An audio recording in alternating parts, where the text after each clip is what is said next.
पंजुर्ली, वो फिलहाल तो हमारे पास मांगने जैसा कुछ भी नहीं है। मुझे मांगना है।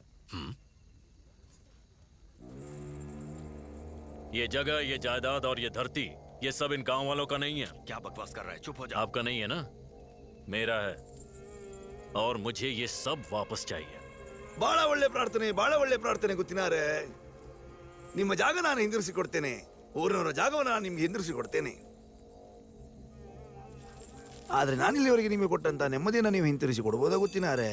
अच्छा, तो तुम मेरे लिए ये नहीं कर सकते। कोई बात नहीं, इसका फैसला जहां होगा मैं वहां जाऊंगा।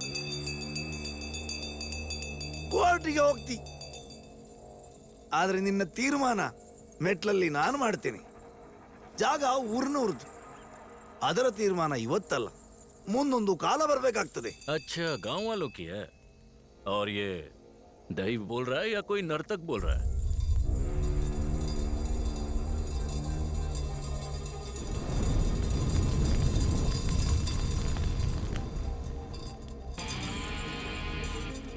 ದೈವವ ನರ್ತಕನ ಇವತ್ತೇ ತೀರ್ಮಾನ ಆಗ್ಲಿ. ನರ್ತಕನಾದ್ರೆ ನಾನು ನಿಮಗೆ ಸಿಗುವಂತವನಾಗ್ಲಿ. ದೈವವಾದ್ರೆ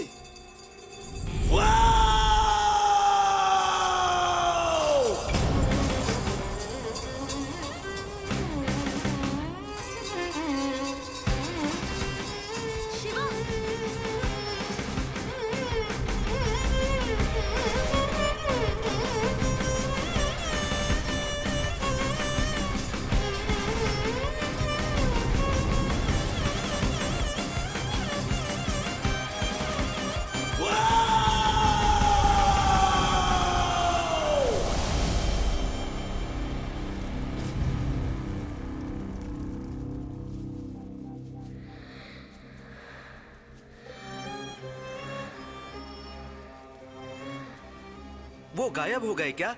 और क्या, यहीं रहते तो वापस नहीं आते क्या? किसी ने मारा हो तो? मारा होता तो बॉडी तो मिलती भैया। हाँ, बात तो सही है। तुम वो रहस्यमयी जगह देखना चाहते हो क्या? जंगल में वो जहाँ से गायब हुए थे वहाँ आग थी, लेकिन वो आग जंगल को रोशनी नहीं दे रही थी बल्कि और अंधेरा कर रही थी। और वो साहेब तो कोर्ट की सीढ़ियों में ही खून की उल्टी करके मर गया। ಕೋರ್ಟಿಗೆ ಹೋಗ್ತಿ, ಆದ್ರೆ ನಿನ್ನ ತೀರ್ಮಾನ ಮೆಟ್ಲಲ್ಲಿ ನಾನು ಮಾಡ್ತೇನೆ.